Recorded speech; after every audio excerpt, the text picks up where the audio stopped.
Bom, sejam todos muito bem-vindos a mais uma reunião do Grupo de Discussões Empresariais, que é o BXGDE. As próximas reuniões do BXGDE vão acontecer no dia 30 de agosto. Relembrando que nós temos o apoio da FIENG pelo Conselho Tributário, Senai 4.0, que a gente tem a possibilidade de levar tecnologias 4.0 para as empresas participantes do grupo, pela Goulart e Colepículo Advogados, que nos suporta com as demandas jurídicas, pela MIT Plataforma, pelo José Adriano, e a ESM Brasil. A pauta de hoje... Agora foi. Então, repassando, né, nossas áreas de atuação, os sócios e aqui o início da nossa apresentação. Mas, como eu ia dizendo, quando eu comecei esse trabalho aqui, a gente estava nessa proposta número 3, sendo que agora ela é uma emenda aglutinativa número 1, se não me engano. Então, ela teve mais uma alteração, que foi aquele artigo 20, que eu já vou até falar dele antes, que é a possibilidade dos estados instituírem contribuições estaduais, né, sobre, quer ver, deixa eu ver aqui, para investimento em obras de infraestrutura e habitação, em substituição a contribuições a fundos estaduais estabelecida como condição à aplicação de diferimento, regime especial ou outro tratamento diferenciado. Então, em via de substituir aqueles fundos que já existiam, né, estaduais, que têm algumas previsões aí no IBS, mas que são diferentes, criou-se essa possibilidade aos 45 do segundo tempo, com esse último artigo da proposta lá da PEC. Mas então, agora eu estou trazendo aqui o que ficou de diferente efetivamente aqui em cada caso, né, na nossa, entre o que foi levado para a Câmara e o que saiu de lá. Primeiro caso, IPVA. Então, como a gente viu, né, foi prevista a progressividade em função do valor, utilização e impacto ambiental do veículo. Foi a novidade a inclusão de veículos automotores aquáticos e aéreos, mas aí nas exceções a gente vê que teve um dedinho da bancada ruralista lá, que foram incluídas aqui as aeronaves agrícolas, que eu pus aqui em vermelho, e também os tratores e máquinas agrícolas. Então, juntamente com o que já tinha de exceção, né, que não teria IPVA, que seria plataforma de petróleo, aviões de operador, né, de transporte aéreo, embarcações de pessoa jurídica e física para pesca, etc. Agora também tem aeronaves agrícolas e tratores e máquinas agrícolas. No ITCMD também teve uma novidadezinha. A principal delas era que ele ia poder ser progressivo, né, e também tinha aquela regra de que o local onde seria processado o inventário seria o do domicílio do falecido, ou então, né, a doação seria tratada com o domicílio do doador. Tiveram duas mudanças aqui. A primeira delas foi a inclusão de que não vai ter ITCD ou ITCMD, né, para as doações que forem feitas para instituições sem fins lucrativos, né, com finalidade de relevância pública e social, inclusive as organizações assistenciais beneficentes ligadas a igrejas, né, a entidades religiosas. E aqui um outro fator interessante, que também doações para institutos científicos e tecnológicos. Então, todas elas vão estar isentas de ITCD. E aí, aqui uma coisa que não estava antes de ir para a Câmara foi aquela previsão, né, na primeira votação, foi acrescido esse texto aqui, que é o quê? A possibilidade de existir um planejamento tributário muito comum e que era muito criticado, que é daquele de se criar uma forma de fazer uma doação no exterior, porque não existia uma regra no Brasil, uma lei complementar que regulamentasse como que seria feita a tributação dessas doações feitas no exterior. E aí, com isso, né, pessoas muito ricas, né, os muito ricos, sempre faziam os planejamentos fora, via offshore, ou então até só uma doação fora mesmo. Para quê? Para escapar do pagamento do ITCD. Agora não tem mais jeito, porque agora vai estar previsto seguinte, a gente está vendo aqui que até que a lei complementar que regule essa questão da doação no exterior, o imposto incidente nas hipóteses de que trata aquele dispositivo competirá a. Então, se não for feita a lei, o que vai prevalecer é essa regra aqui, relativamente a bens imóveis e respectivos direitos ao estado da situação do bem ou ao Distrito Federal. Se o doador tiver domicílio ou residência no exterior, ao estado onde tiver domicílio ou o donatário ou o Distrito Federal, né, se ele tiver domicílio no Distrito Federal, e se o donatário tiver domicílio ou residir no exterior, o estado que se encontrar o bem ou o Distrito Federal, se for o caso de um bem no Distrito Federal. Então, isso aqui foi exatamente para combater essa situação de não ter uma lei complementar, e tinha uma decisão do Supremo também, que determinava à Câmara que fizesse a lei complementar, mas ela não foi cumprida. Então, prevalecia esse planejamento que eu estava falando aqui. Mas agora, então, nessa proposta que foi para o Senado, já está prevendo essa solução aí.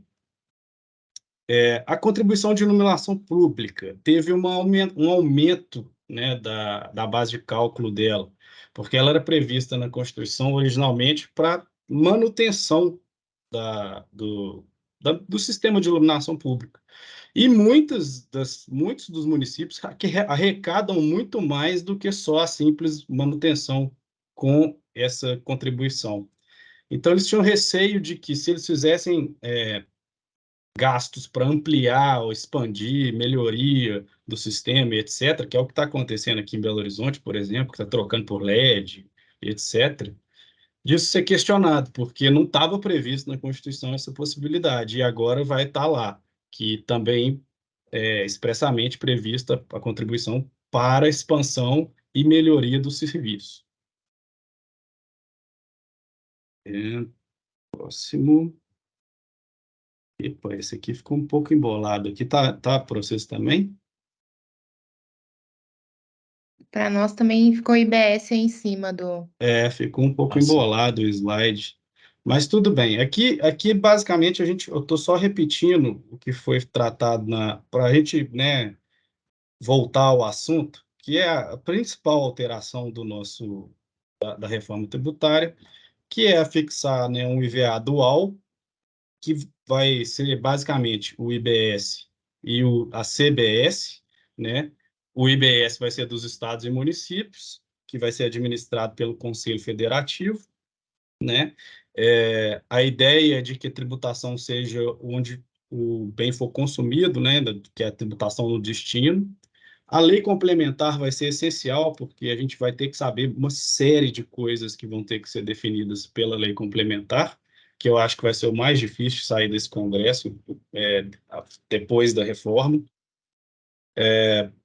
O Senado vai soltar, por resolução, uma alíquota de referência para cada ente, né, com base num cálculo que está previsto no fim dessa PEC, que prevê uma forma de equalizar e não diminuir muito a atual arrecadação dos entes, mas isso a gente vai falar um pouquinho mais para frente, que isso foi mudado também. A alíquota vai ser padronizada, então, para todos os serviços, bens e direitos, e a alíquota será somatória no IBS, né, do municipal e do estadual. Isso aqui a gente já tinha visto no nosso último encontro, eu só estou repassando de novo para a gente nivelar. A base de cálculo vai ser ampla, né, vai incidir sobre a importação, mas não vai incidir sobre a exportação, né? E o que é ser a base de cálculo ampla, né? Não vai ter mais diferenciação entre operação mercantil e serviço, isso é ou não é tributável, né? Vai extinguir essa discussão que existia nos conflitos de competência entre ICMS e ISS, por exemplo, e até do IPI, às vezes. Então, ao invés de olhar o que é que está sendo tributado, vai ser a operação ampla, vai ser com qualquer bens e direitos, serviços, bens materiais ou imateriais, inclusive, né? Não cumulatividade, a previsão é de que ela vai ser ampla também, né? Então, a ideia de que vai ser uma não cumulatividade financeira, né? E aí, de novo, a gente lembra do nosso alerta, né? No caso do ICMS, essa era a promessa também, mas a Lei Candir nunca foi levada a efeito nesse ponto. Ela está até hoje com um dispositivo que prevê a não cumulatividade, o crédito financeiro suspenso para até 2033, só começar a valer em 2033. Então, a cada vez que ia chegando no próximo desse prazo vencer, eles iam lá e alteravam a lei para julgar para mais, né, para o futuro. Então, um medo que a gente pode externar quanto a isso é, prever na Constituição, mas a gente vai depender do que vier na lei complementar, né?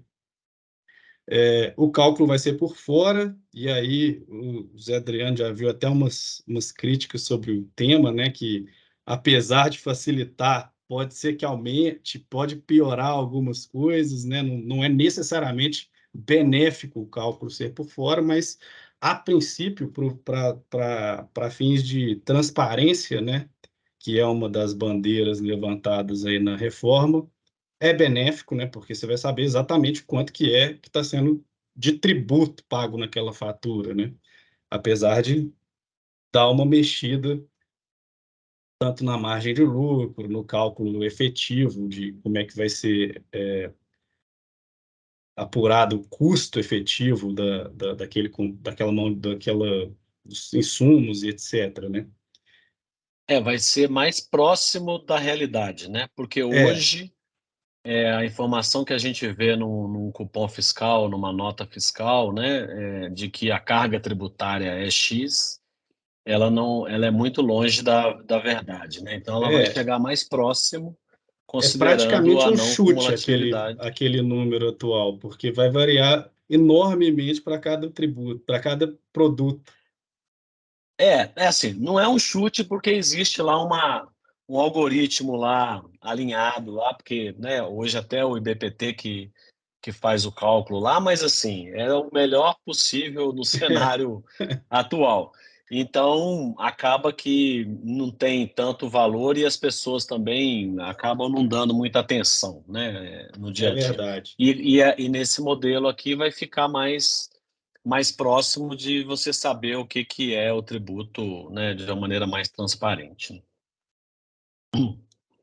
O IBS também não vai poder ter regimes especiais, incentivos, né, benefícios fiscais. E também está previsto lá que vai ter um sistema de cashback, que vai ser as hipóteses de devolução do imposto, né, para quem vai ser também os limites beneficiários, com os objetivos de reduzir as desigualdades de renda, né? Então, a ideia do cashback é essa: quem tiver uma renda mais baixa vai receber de volta uma parte do que comprou em determinados produtos, por exemplo. Mas isso também vai Aqui ficar tá, para a lei complementar, né? Que é aqui mistura um pouco a questão da renda com o consumo, né? O governo está querendo aqui gerar um impacto positivo para as pessoas de baixa renda, mas a expectativa é de que esse problema de que se pagam tributos iguais ou maiores numa renda menor, é que isso seja resolvido na reforma do imposto de renda que virá novamente, né, em algum momento aí desse ano, do ano que vem, como já havia iniciado a discussão no ano é, passado, né? eu até vi Ô umas Fernando, discussões também falando que pode. esse poderia se utilizar o cadastro único, né, para esses programas, tipo Bolsa Família, etc., para ser como uma forma de acesso a esse cashback. Mas isso tudo, repito, vai ficar, né, previsto para o que tiver na lei que regulamentar isso, né? Isso. Ô Fernando, a Vilma quer falar alguma coisa aí. Opa, Diga aí, eu não Vilma. vi a mãozinha.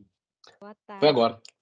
Fernanda. Só uma dúvida, no item que você falou sobre o regime, que não vai ter regime especial, é porque uma unidade do SESI tem regime especial de isenção do ICMS. Então, e por tempo indeterminado, isso cai por terra? Pois é, mais para frente eu vou falar especificamente dos benefícios de ICMS, como é que vão ser tratados, mas em tese vai cair.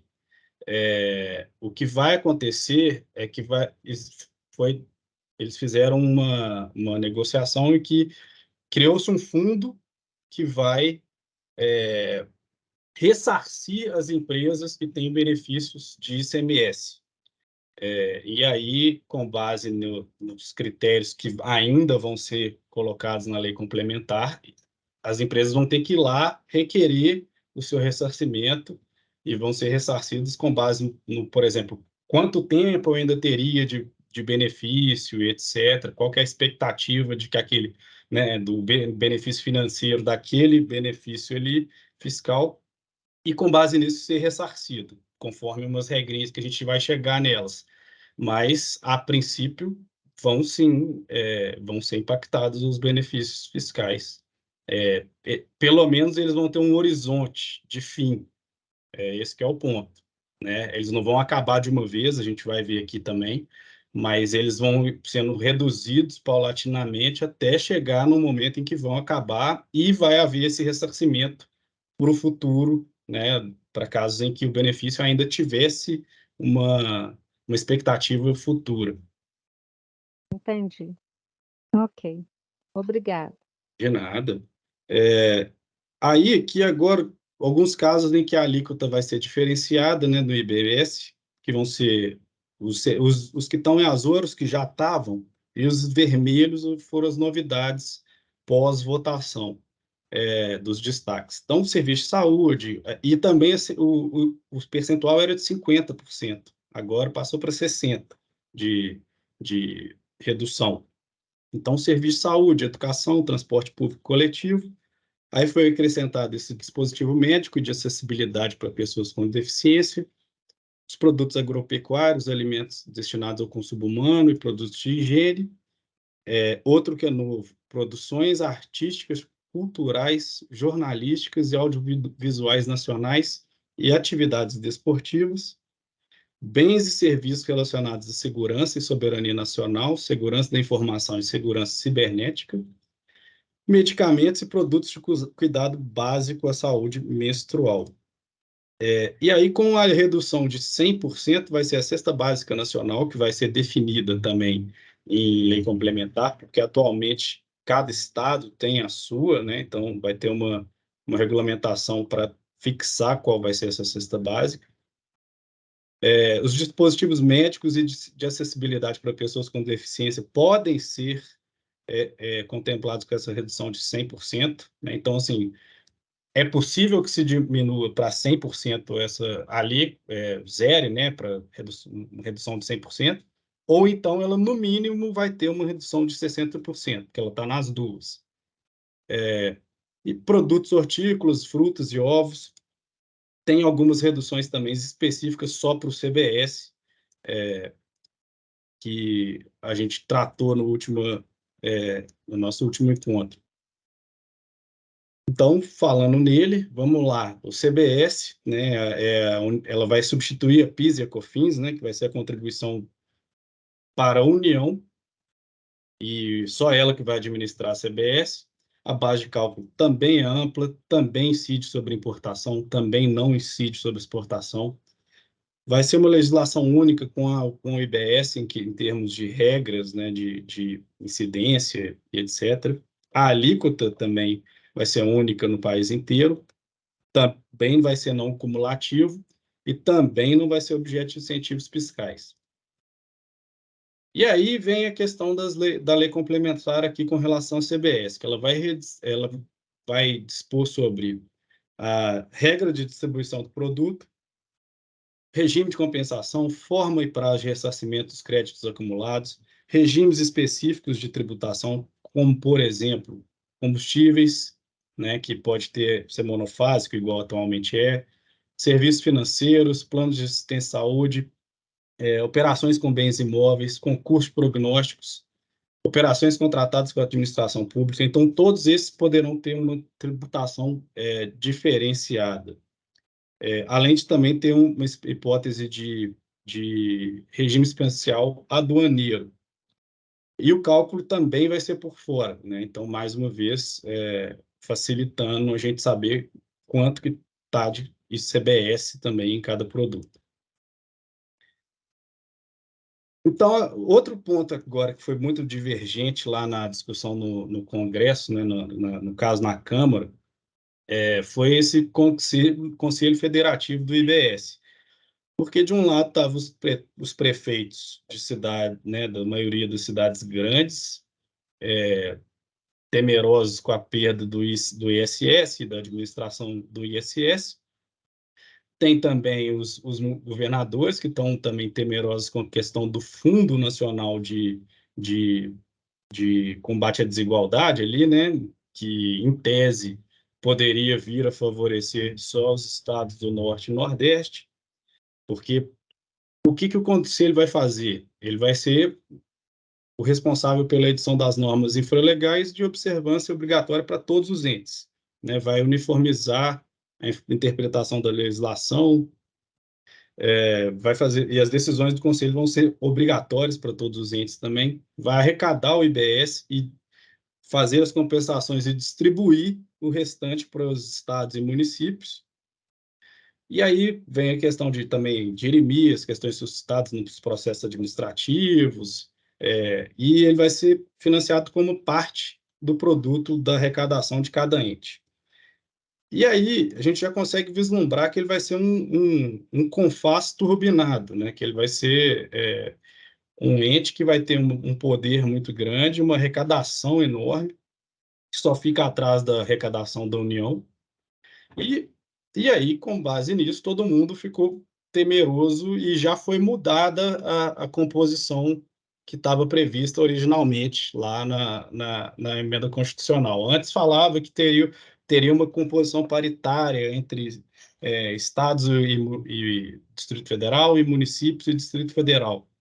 Agora está expressamente já separando. Olha, vão ser 27 membros, um de cada estado e um do Distrito Federal. E os outros 27 vão ser representados por um conjunto de municípios e Distrito Federal, sendo que vão ser 14 com base em votos de cada município, com igual valor para todos, então vai ser 5.670 votos, os 14 mais votados, eu imagino, então cada votação separada, mas quem ganhar fica com uma vaga. E aí, os outros 13 vai ser com base nos votos de cada município, mas aí ponderado pela respectiva população. Então, os municípios maiores vão ter mais peso na eleição desses 13 representantes. E aí, outro ponto que ficou definido e que foi objeto de discussão ali, como que vai ser a deliberação desse conselho, como é que vai ser decidido, né? Porque como que se vai aprovar uma determinada proposta no âmbito desse conselho. E aí, antes estava previsto que seria por maioria absoluta. E aí, eu acredito, né, que por força até do apoio final ali do governador de São Paulo, tenha sido colocada essa letra B aqui no final, porque falava o seguinte: em relação ao conjunto dos estados e do Distrito Federal, são dois requisitos. Primeiro, tem que ter a maioria absoluta dos representantes, né, desses 27 membros, e de representantes dos estados e do Distrito Federal que correspondam a mais de 60% da população do país. E aí eu pergunto para vocês, por que 60%? Alguém saberia me dizer? Difícil pergunta, hein? Essa aí é muito Eu tenho um difícil. chute. Eu tenho um chute. Se Qual que é o somar, PIB se de somar São Paulo? se somar a Mais população do Sudeste, dá já dá 42. 60%. Dá 42. Então eles conseguem vetar, entendeu? Então, eu acho que foi por isso. Pelo último censo, a população do Sudeste somada dá 42%. Então, qualquer aprovação no âmbito do Conselho aqui, em relação aos estados, vai precisar da maioria e de 60%. Se só consegue 60% se o Sudeste estiver junto com você, o Sudeste tem um poder de veto aí, entre aspas. Mas isso é só uma impressão minha. Com relação aos municípios, aí é por maioria absoluta só, não tem uma regra parecida ainda, né? Bom, dando prosseguimento aqui, então, como a gente viu... Ah, não, isso aqui já foi. Agora aqui mais uma situação que foi até o que a Vilma perguntou. Veja só, tem aqui uma novidade também que não estava previsto na votação original, que foi a instituição do Fundo de Compensação de Benefícios Fiscais ou financeiros fiscais do ICMS, né? Com vistas a compensar até 31 de dezembro de 2032 pessoas jurídicas beneficiárias de isenções, incentivos e benefícios fiscais ou financeiros fiscais relativos ao ICMS, concedidos por prazo certo e sob condição. Então, qual que é a situação aqui? Tem que ser um benefício que tem um prazo certo. Então, por exemplo, eu convido a CBMM para o meu município e falo, você não vai ter que pagar ICMS aqui por 30 anos, desde que você construa a fábrica e gere 1.000 empregos diretos. Então, ela tem um prazo de 30 anos e uma condição que é gerar 1.000 empregos diretos. E, com base nisso, ela tem o benefício de não pagar ICMS. Isso é muito comum nos estados, né? Porque como a tributação era na origem e vai passar a ser no destino, era a forma de fazer a guerra fiscal, né? Que a gente tinha, que era dar um benefício para atrair empresas. E aí, como vão acabar os benefícios fiscais, criou-se esse fundo que a gente está vendo aqui nos incisos. Não vai ser irrelevante, pelo contrário. Primeiro ano, 8 bilhões de reais. Segundo, 16. 2027, 24. 2028, 32. 29, 32. Depois, 2030, 24. 2031, 16. Se a gente somar isso aqui, dá um orçamento, praticamente, de um ano aqui, só de compensação de benefícios fiscais. E a gente tem que lembrar que essa compensação está sendo para as pessoas jurídicas. Então, é um fundo que a gente está constituindo para levantar dinheiro para pagar para as empresas que estão sendo, né, perdendo esse benefício fiscal. Então, é um ponto que eu vi pouca gente discutindo, mas eu achei interessante trazer aqui, especialmente porque a gente tem empresas aqui que podem ter benefícios fiscais dessa natureza, né, que vão poder vir a pleitear isso aqui na hora que a reforma passar. Aí tem dois pontos a mais que né, limitado a 2032, então também complementando a resposta para a Vilma, teoricamente, a partir de 2033, acabou o benefício. Até 2032 tem essa compensação e os critérios ainda também farão parte do pacote de coisas a serem incluídas na lei complementar, né? Como serão esses critérios aí também? Exatamente. O para-casa da lei complementar vai só aumentando, né? Você pega o exemplo dessa fábrica nova de veículos BYD lá, que comprou a Ford lá em Camaçari. Então, assim, eles acabaram de chegar ao Brasil, acabaram de fazer acordos por muitos anos, e obviamente que está todo mundo sabendo que está tramitando a reforma tributária e que dentro dos acordos deles lá tem algum gatilho lá relacionado à reforma tributária. E tem os casos que são benefícios aí que vêm de longos anos, né? E que tem as empresas já convivem com eles, né? E vivem deles, parte deles nesses anos todos, a que a Coca-Cola de partir de Itabirito, 2032 a não gente tem. poderia dar vários exemplos. Por aí vai. Isso aí.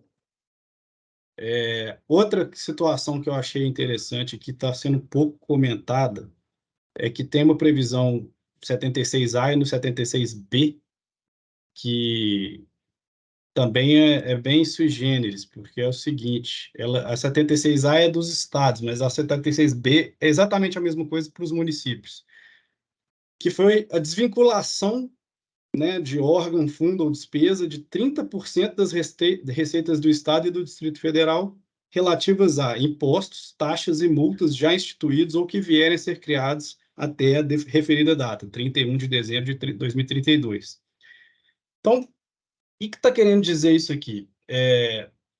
Bom, impostos já são, em regra, já tem a receita deles não é vinculada a nenhum fundo, nenhuma órgão, nenhuma despesa, né? O imposto vai para o caixa único do Estado, né? Mesma coisa na União, mesma coisa nos municípios. Quando é receita de imposto, é para o caixa único. As taxas, por outro lado, elas normalmente servem para remunerar um serviço que é prestado pelo Estado para o contribuinte, né? Ou potencialmente também um poder de polícia, né? Aquelas taxas de fiscalização. E aqui o que está falando? Que até 31 de dezembro de 2032, 30% da receita, tanto de taxas como multas, como impostos, as multas também não são vinculadas a nenhuma receita específica.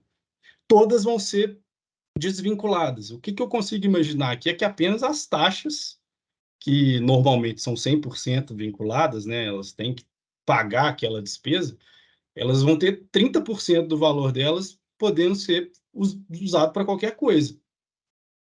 E aí eu fiquei pensando muito nas hipóteses, por exemplo, das taxas de fiscalização da mineração, que é uma taxa por tonelada, né, que incide, né, na análise em cada no faturamento das mineradoras, por exemplo, e que pode ser 30% desse valor que eles arrecadam com essa taxa, eles não vão usar só com fiscalização, né? Então, vão poder pegar esse dinheiro e usar com outra coisa, que eu achei também pouco explorado aí na imprensa recentemente. Um outro ponto aqui que também achei relevante para o pessoal aqui do grupo de discussões são os saldos credores de ICMS, né? O que vai ser feito desses saldos credores de ICMS? Como é que vai funcionar isso? Né? Porque, como a gente sabe aqui, tem muitos exportadores, então todo mundo tem interesse em saber o que vai acontecer. Então, por enquanto, né, a reforma está prevendo o seguinte, que os saldos credores do ICMS existentes ao final de 2032 serão aproveitados pelos contribuintes na forma desse artigo. Então, o que vai ser necessário? Primeiro, ele vai ter que ser admitido na forma da legislação em vigor e tem que ter sido homologado pelo respectivo ente federativo, né? Então, tem que apresentar no pedido de homologação no prazo estabelecido na lei complementar. E se fizer apresentação e não tiver resposta, por exemplo, do Estado, eles vão ser considerados homologados. E aí, esses saldos, né, depois de homologados, vão ser informados pelos estados e pelo Distrito Federal ao Conselho Federativo, que vai fazer a restituição da seguinte forma: se for ativo permanente, seguindo aquela regra lá do artigo 20 da lei complementar, então, pelo prazo remanescente que faltar daquele ativo permanente. Agora, nos outros casos, 240 parcelas mensais iguais e sucessivas. Então, a gente já está vendo aqui que eles estão prevendo uma forma de lidar com o saldo acumulado de ICMS. Mas, como a gente também viu, não tem nada sobre saldo de IPI, saldo de PIS e de COFINS. Então, por enquanto, a gente só tem uma regra para o saldo de ICMS. E aí, outras questões que foram alteradas, né, com relação ao que a gente tinha tratado na última vez, a transição, né, mudaram algumas coisas.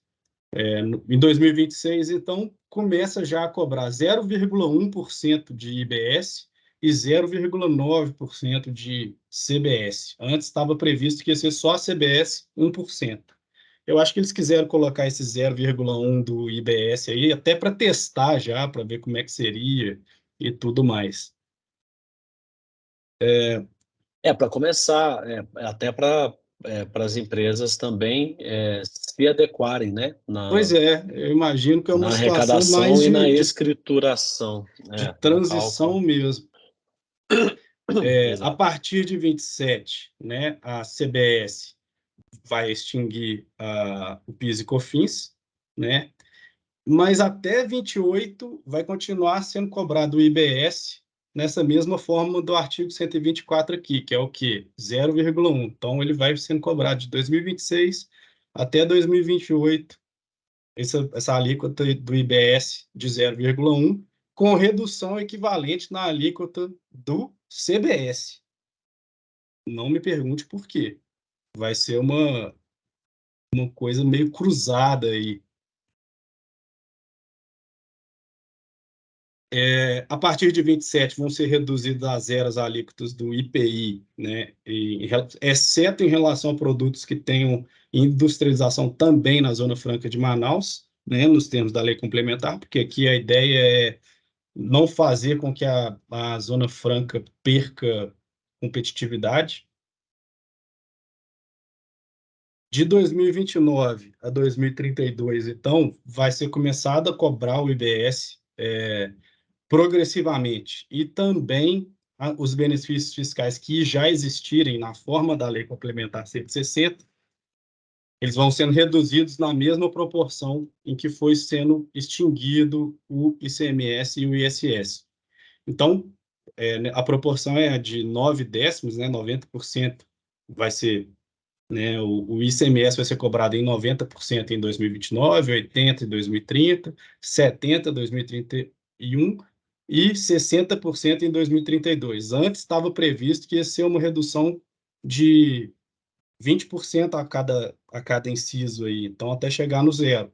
Agora não chega no zero, ele vai chegar no 60%, depois acaba, né? Então a gente vai vendo que o ICMS vai continuar existindo aí por um bom tempo e num volume grande, porque me pareceu aqui um medo dos estados de perder a arrecadação, de quanto não sabe direito como é que vai ser a questão do conselho, eles estão querendo ver se mantém ao máximo o ICMS, essa é a impressão, né, para ter um controle ainda na receita. Mas a resolução do Senado Federal, né, como eu disse lá atrás, vai fixar para todas as esferas federativas as alíquotas de referência dos tributos, de forma a compensar as reduções de receita referente à mudança da tributação. Então, ela vai fazer, a emenda prevê uma série de cálculos que vão ter que ser feitos, inclusive pelo TCU, para manter, com base nessas alíquotas, para manter minimamente a receita que já era existente. E aí, é aqui um ponto que a gente até vai falar aqui agora. De 2029 a 2078, que é a ideia de transferir a arrecadação para o destino mesmo, né? O produto da arrecadação será distribuído conforme esse artigo, então, do IBS, né? Então, o que vai acontecer? De 2029 a 2034, 90% do valor do IBS apurado com base nas alíquotas de referência do Senado vão ser apurados, então, vão ser 90% do valor do imposto apurado com base nessa alíquota de referência. O restante vai ser proporcionalmente, que a gente está vendo aqui no parágrafo segundo aqui, a receita média de cada ente federativo entre 2024 e 2028. Eu vi uma crítica de uma advogada sobre isso, porque poderia gerar um efeito de incentivar uma fiscalização para que tivesse um aumento dessa média de 2024 a 2028, para que isso pudesse influenciar no cálculo dessa distribuição das receitas. Ainda acho que está tudo muito embrionário, mas assim, já são pontos que a gente tem que começar a prestar atenção, porque podem vir a influenciar aí, né, a atitude do fisco, tanto estadual quanto municipal e também federal. Nesse caso aqui, especificamente estadual e municipal. Mas são várias as regras de transição. Eu ainda acredito, tem regra lá agora que prevê prazo até 2098. Então, assim, a situação, eu quero ver. Nós não vamos terminar, nós vamos estar na terceira reencarnação e ainda vai ter regra de transição vigente dessa reforma tributária. Então, assim, eu ainda quero ver o que eles vão fazer com esses prazos, se vão ser mantidos, mas nunca vi nada tão longo, né? 2078 esse aqui e 2098 o prazo vou até pegar aqui que eu vi foi muito curioso esse. Critério para redução gradativa entre 2079 e 2098 do percentual, um percentual do imposto dos estados, municípios apurados com base na alíquota de referência também, transitória, que vai ser deduzida uma retenção e que vai corresponder a 3%. Vai ser a distribuição do valor da arrecadação dos municípios, aqueles municípios com menor, com é questão de valor menor, tem uma menor aproveitamento, deixa eu ver aqui. Eu não sei qual que é essa, não vi esse ponto, não. Para equalizar a ação dos municípios e tal, mas assim, a redução gradativa é entre 2079 e 2098. Então, assim, ela vai começar em 2079. Então, assim, é uma coisa que a gente fala assim, nem sei para que está prevendo isso, né? Não sei para que precisava entrar em tanto nível de detalhamento. Processo, no fiscal, todos os processos da empresa têm riscos ali relacionados, tá?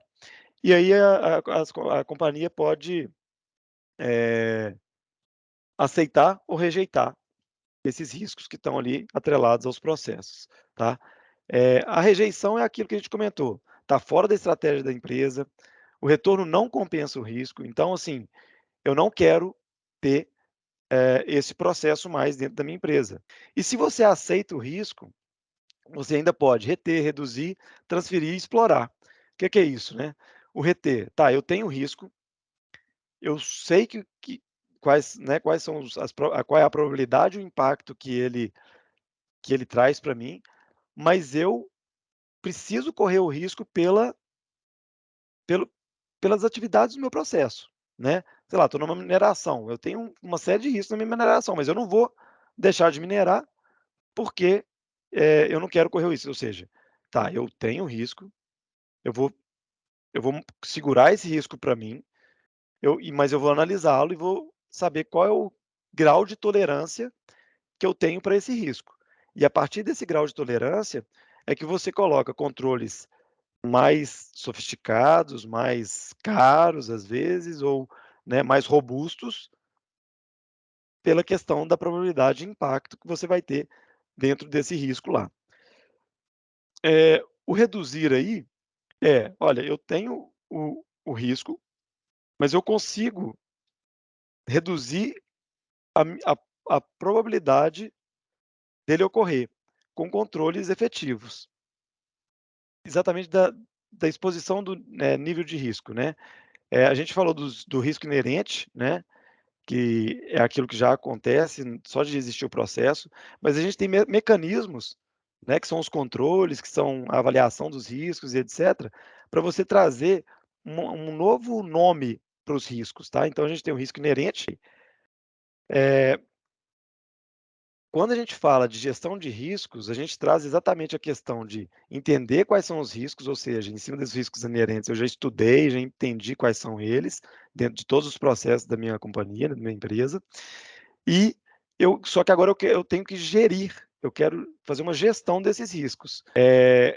Eu vou implementar controles. Eu preciso entender onde eu não tenho controle, ou onde eu tenho controle que não está sendo efetivo, para que ou eu acerte aquele controle, né, ou eu melhoro aquele controle, ou eu implemente algum controle, né. E aí, com base nessa gestão de risco, ou seja, entender quais são os riscos, você sabe quais são os controles que você precisa implementar, você tem o que a gente chama de risco residual. Bom, então, essa é uma perguntinha legal, assim, né? Qual que é o maior risco que a empresa em relação aos seus administradores e acionistas, né? Eu acho que aí o maior risco é exatamente o desconhecimento, né? Então, a gestão de risco ele é um processo contínuo, aquilo que eu falei lá atrás com vocês, né? E está sob a responsabilidade de todos os colaboradores da empresa. A gente fala de top-down, né? Normalmente sai de cima para baixo essa questão da governança. Mas eu entendo, a gente entende que nem sempre é de cima para baixo. Pode, às vezes, ter uma estrutura muito boa e ela começa a ser construída de baixo para cima, né? Compliance vai ali fazendo todas as análises, o que tem de atualização no dia a dia das empresas. O controles internos avalia quais são os riscos que eles estão associados.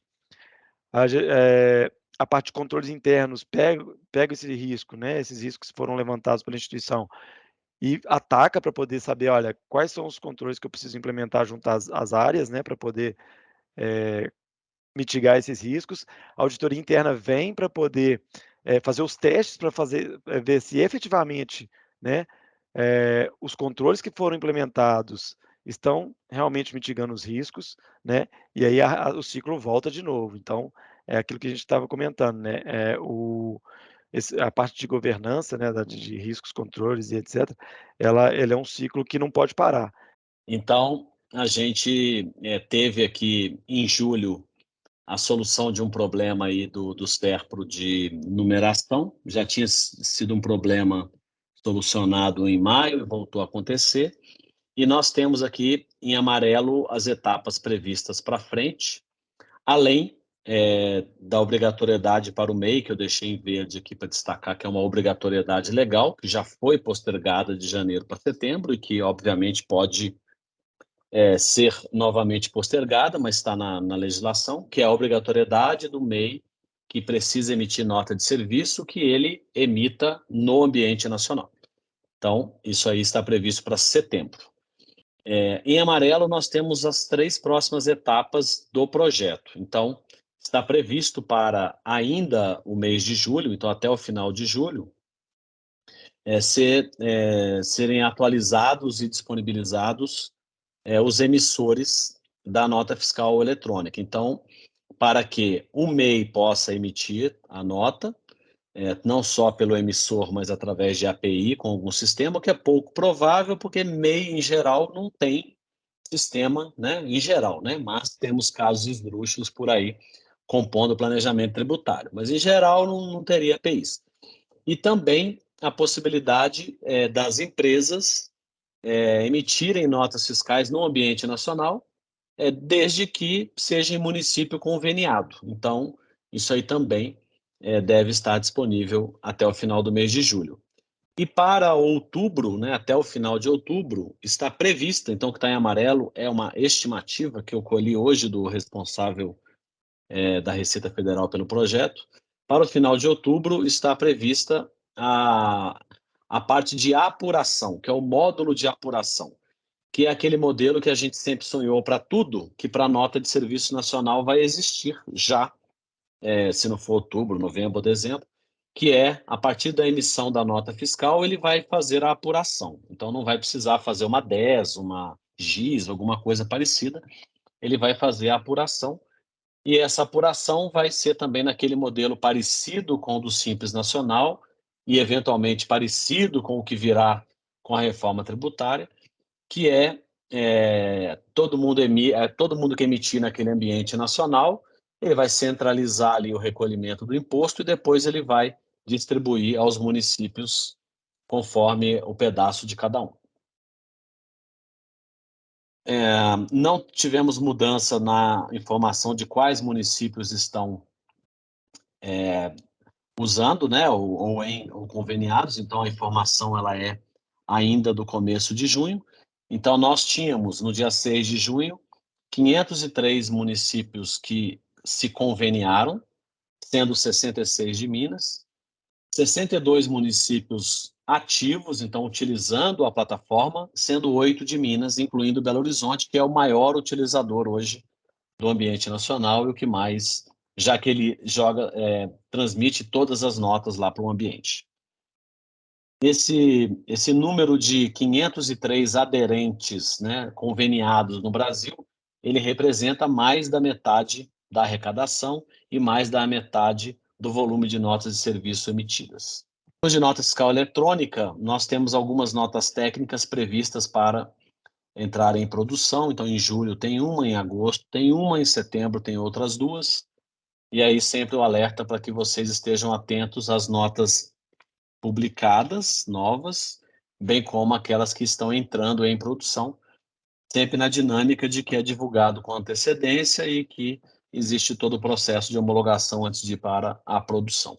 Sobre o E-Social reclamatórias trabalhistas, né, nós tivemos a segunda prorrogação, até atendendo a um pleito forte da FIENG e de outras entidades. Então, agora está previsto para outubro, e dentro da divulgação aí da FIENG, o Flávio Roscoe alertou as empresas para que não fiquem esperando que novas prorrogações continuem acontecendo, que se preparem, que estejam prontas aí para entregar as obrigações. Então, teve aqui a notícia extraoficial de que seria prorrogado, divulgada aí pelo Flávio Roscoe no Instagram da FIENG, e depois a publicação da instrução normativa efetivando.